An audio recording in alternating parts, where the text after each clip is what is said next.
میرے محترم بھائی اور بہنوں، اللہ تعالیٰ نے ہمیں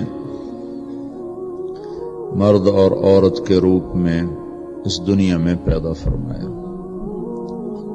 یہب لمن یشاء اناثا، جسے چاہا اسے بیٹیاں دے دیں، جس کو چاہا عورت بنا دی۔ یہب لمن یشاء الذکور، جس کے لیے چاہا بیٹوں کا فیصلہ تو بیٹے دے دیے، یعنی جس کو چاہا مرد بنا دیا۔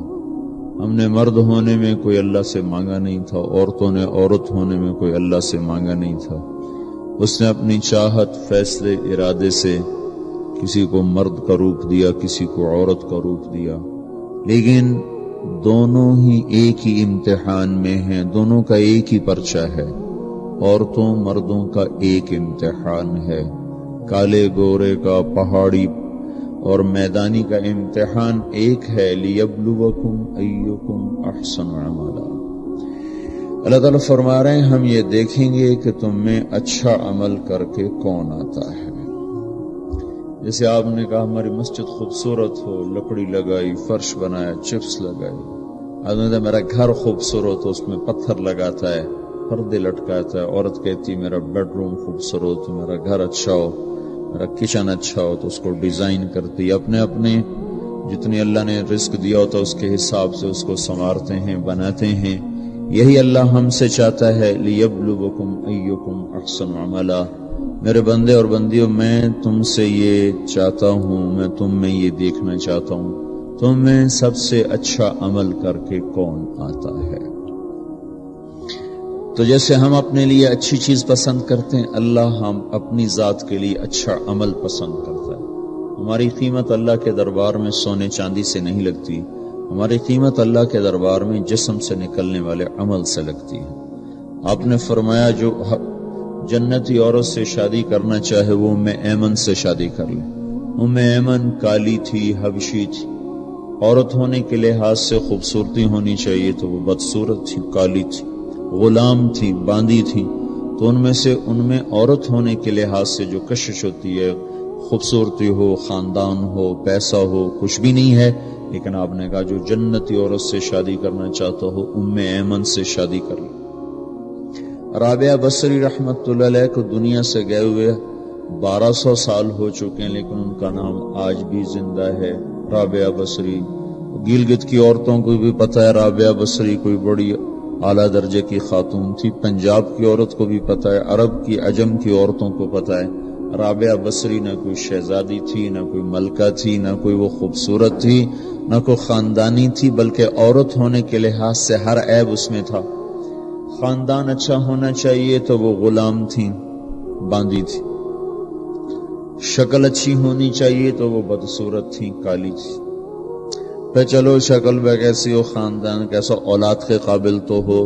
رابعہ بصری اولاد کے قابل بھی نہیں تھی، بانج اس کو کہتے ہیں، جو عورت اولاد کے قابل نہ ہو اس کو اردو میں بانج کہتے ہیں، عربی میں عقیم کہتے ہیں۔ آپ کی زبان میں بھی کچھ کہتے ہوں گے، ہیں؟ شونی تھی۔ تو اب بتاؤ عورت ہونے کے لحاظ سے کوئی چیز ہے؟ شکل، پہلا تاثر شکل، کالی، دوسرا تاثر خاندان، غلام، تیسرا تاثر اولاد کے قابل نہیں، بانج ہے، شونی ہے۔ تو 1200 سال کے بعد میں گلگت میں کیوں اس کا نام بلند کر رہا ہوں؟ میں نے کسی بادشاہ کی بیوی کا نام تو نہیں لیا، سکندر کی بیوی اور بنو امیہ اور بنو عباس کی ملکہ اور بیگمات، ان کے نام تو نہیں لیے۔ میں کہہ رہا ہوں رابعہ بصری، ان کی عادت یہ تھی وہ روزانہ عشاء کی نماز کے بعد غسل کر کے کپڑے بدل کے اپنے خامن سے پوچھتی آپ کو میری ضرورت ہے؟ اگر وہ کہتے کوئی نہیں ہے تو پھر پوچھتی مجھے اجازت ہے؟ وہ کہتے اجازت ہے تو پھر مصلی پہ کھڑی ہو جاتی ہے اور فجر کی نماز تک مصلی پر کھڑی رہتی تھی۔ ان کا خامن جلدی فوت ہو گیا، جوانی میں ہی بیوہ ہو گئی۔ تو حسن بصری بصرہ کے امام، کیا سارے مسلمانوں کے امام تھے، وہ خود آئے، خود چل کے آئے کہ میں آپ سے شادی کرنا چاہتا ہوں۔ وہ کوئی شادی کا شوق نہیں تھا ان کو، وہ تو اولاد کے قابل نہیں، شکل صرف ان کی نیکی اور ان کا جو اللہ سے تعلق تھا، ان کو یہ لالچ ہوا کہ یہ میری بیوی ہو جائے تو اس کی طفیل شاید میری بخشش ہو جائے، تو ان کے پاس آئے، کہنے لگے رابعہ میں آپ سے شادی کرنا چاہتا ہوں، خود پیغام لے کر آئے۔ تو انہوں نے فرمایا میری 4 باتوں کا جواب دے دو تو میں شادی کر لیتا ہوں۔ کہنے لگے کیا؟ کہ یہ بتاؤ میں جنتی ہوں کہ دوزخی ہوں؟ کہنے لگے یہ تو میں کچھ نہیں کہہ سکتا۔ اچھا یہ بتاؤ جب اللہ تعالیٰ قیامت میں اعمال نامے اڑائے گا، کسی کے سیدھے ہاتھ میں آئے گا، کسی کے الٹے ہاتھ میں آئے گا، میرے سیدھے ہاتھ میں آئے گا کہ الٹے ہاتھ میں آئے گا؟ کہنے لگے یہ بھی کچھ نہیں بتا سکتا۔ کہنے لگے اچھا یہ بتاؤ جب اللہ نیکیوں کو تولے گا، کسی کی نیکیاں بڑھ جائیں گی، کسی کے گناہ بڑھ جائیں گے، میرے گناہ زیادہ ہوں گے نیکیاں زیادہ ہوں گی؟ کہ یہ بھی نہیں بتا سکتا۔ کہ اچھا یہ بتاؤ جب لوگ پل صراط سے گزریں گے، کوئی پار نکل جائیں گے، کوئی نیچے گر جائیں گے، تو میں پار نکلوں گی کہ دوزخ میں گروں گی؟ کہنے لگے یہ بھی میں نہیں بتا سکتا۔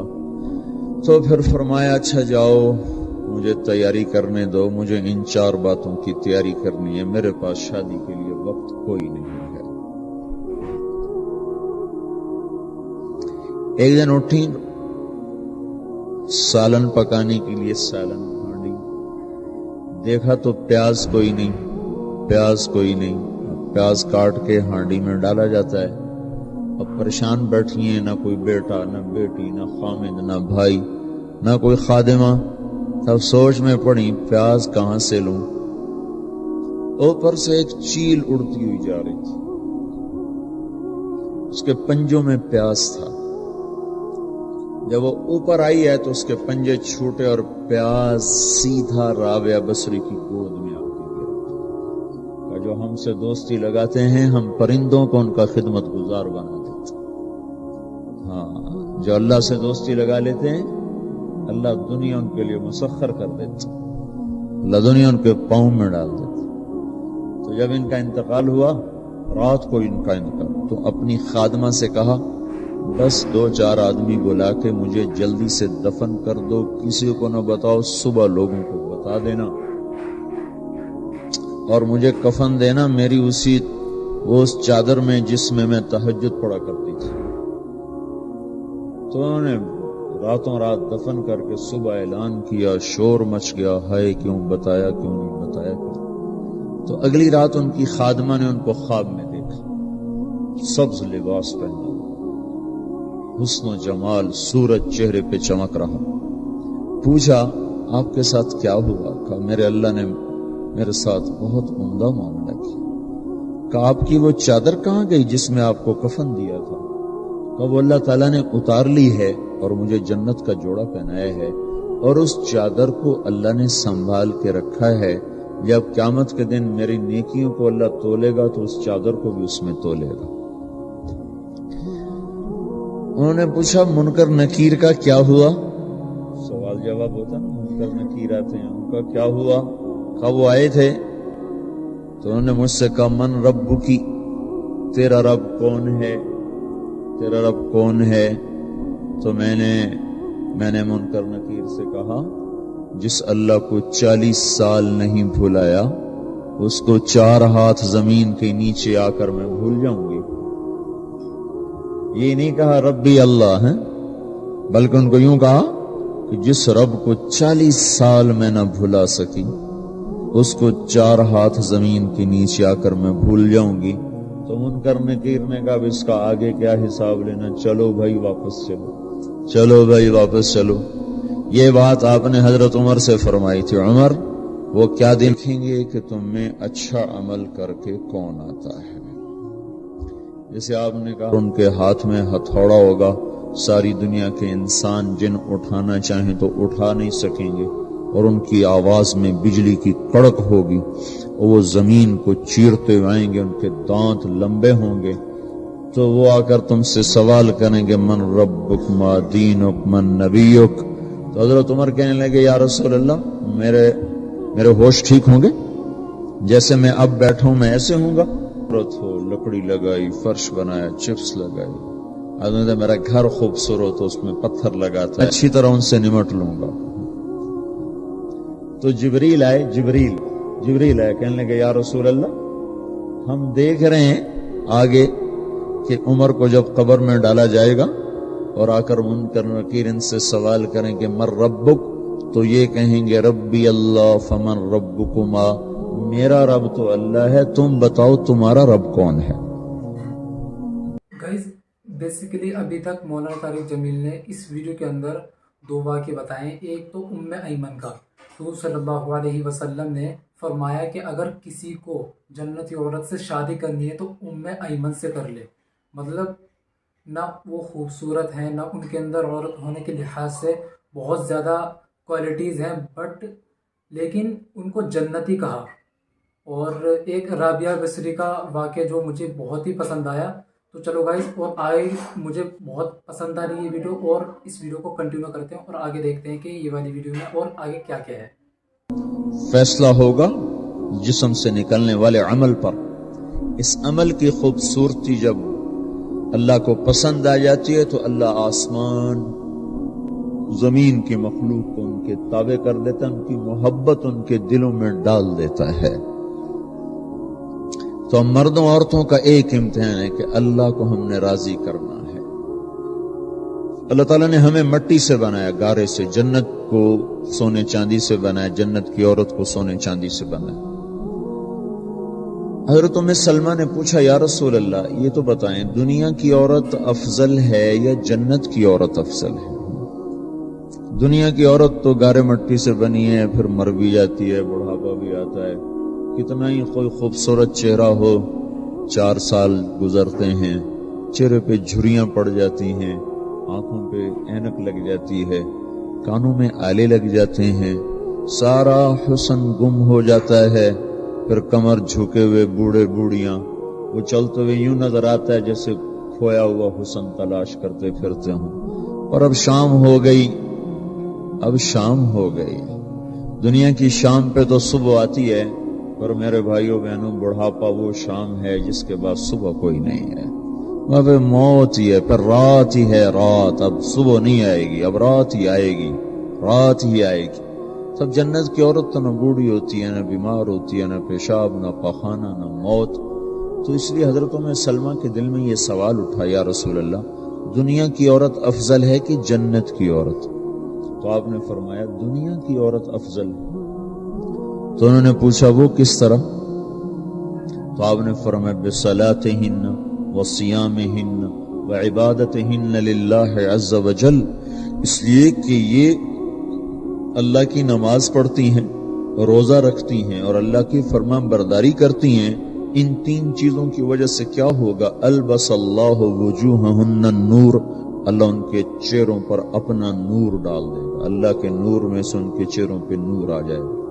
اب اس چہرے پہ بڑھاپا نہیں آئے گا، جھریاں نہیں پڑیں گی، کالا نہیں ہوگا، بدصورت نہیں ہوگا، نظر کمزور نہیں، کان کمزور نہیں۔ وَأَجْسَادَهُنَّ الْحَرِيرُ، اور اللہ تعالیٰ ان کے جسم کو ریشمی لباس سے سجا دے گا۔ ایک جوڑا پہنائے گا کہ 2 یا 3 یا 4 یا 10 یا 20 نہیں، اللہ تعالیٰ 100 جوڑے پہنائے گا، 100 جوڑے، 100 جوڑے پہنائے۔ 100 جوڑے کیسے پہنے گی ایک عورت؟ 100 جوڑے ہی مرد پہنے گا، 100 ہی عورت پہنے گی۔ لیکن ہم سے تو یہ کرتے کے اوپر واسکٹ پہنے تو وہ بھاری ہو جاتی ہے، آپ لوگ سردیوں میں کوٹ پہنتے ہو پر کمبل لیتے ہو تو کتنے بھاری ہو جاتے ہو، چلنا مشکل ہو جاتا ہے۔ تو 100 جوڑے کیسے اٹھائے گی؟ پھر جو عورت ہے اس کا جو لباس ہے وہ ایسے کھڑی ہے تو اس کا لباس 3 میل کے دائرے میں گھوم رہا ہوگا، اتنا چوڑا اس کا لہنگا اور غرارہ ہوگا۔ اس کو کیا کہتے ہیں تمہاری زبان میں؟ فراق۔ وہ جو فراق ہوگا نا 3 میل کی چوڑائی ہوگا، 3 میل میں ایسے گھومے گا۔ 3 میل میں تو 3000 عورتیں بٹھائی جا سکتی، وہ ایک عورت کا لباس 3 میل میں گھوم رہا ہوگا۔ اب اس کو اٹھائے گی کیسے؟ تو اللہ تعالیٰ نے جنت کو نور سے بنایا ہے، نور کا وزن کوئی نہیں ہوتا۔ آپ کے اوپر 100 بلب لگا دیا جائیں، ان کی روشنی کا کوئی وزن ہوگا؟ اور 10,000 بلب کی روشنی آئے جو اس کا کوئی وزن ہوگا؟ نور میں وزن نہیں ہوتا، نور کا وزن نہیں ہوتا۔ تو اللہ تعالیٰ نور میں سے دھاگا نکالے گا ریشم کا، اور